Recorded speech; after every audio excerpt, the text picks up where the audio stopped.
కలిగిన వ్యక్తి మాన్యశ్రీ గౌరవ ముఖ్యమంత్రి నారా చంద్రబాబు నాయుడు గారికి, వేదిక మీద ఆసీనులైన పెద్దలు గౌరవనీయులు చీఫ్ సెక్రటరీ విజయానంద్ గారికి, రాష్ట్ర డీజీపీ శ్రీ హరీష్ కుమార్ గుప్తా గారికి, ఐపీఎస్, ఇతర ప్రముఖ పోలీస్ కుటుంబ సభ్యులకు, ఇక్కడికి విచ్చేసిన పోలీసులందరికీ కూడా పేరు పేరున ధన్యవాదాలు, నమస్కారాలు.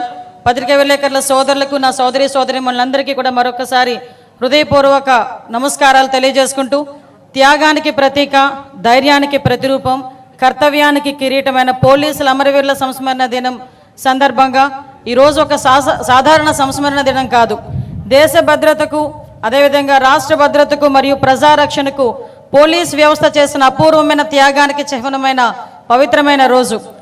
1959 అక్టోబర్ 21న లడఖ్లోని అత్యంత క్లిష్టమైన వాతావరణంలో మంచు పర్వతాల మధ్య చైనా దురాక్రమణదారులను ఎదుర్కొని వీరమరణం పొందిన 10 మంది సాయుధ పోలీస్ అమరవీరుల స్ఫూర్తిని ఈరోజు మరొకసారి మనందరం కూడా గుర్తు చేసుకుంటున్నాం.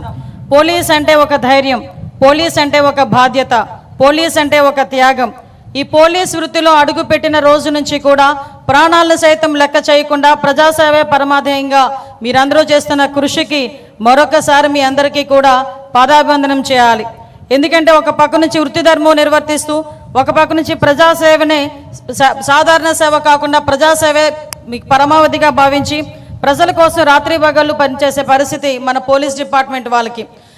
రాష్ట్రంలో ప్రజలందరూ కూడా, దేశంలో ప్రజలందరూ కూడా ప్రశాంతంగా ఉన్నారు అంటే పైన పోలీస్ అనే వ్యక్తి మా గురించి పనిచేస్తున్నారు, మా భద్రతకు రక్షణ వలయంగా నిలబడ్డారు అని ఒకే ఒక్క ధైర్యంతో ఈరోజు ప్రజలందరూ కూడా ఉండే పరిస్థితి. అదేవిధంగా రాష్ట్రంలో ప్రజలందరూ పండగ వాతావరణంలో ఉంటే మీరు మాత్రం విధి నిర్వహణలో రోడ్డు మీద ఉండే పరిస్థితి. అయినప్పటికీ కూడా మీ కుటుంబ సభ్యులకి ఈ సందర్భంగా అందరికీ కూడా ధన్యవాదాలు తెలియజేసుకోవాలి.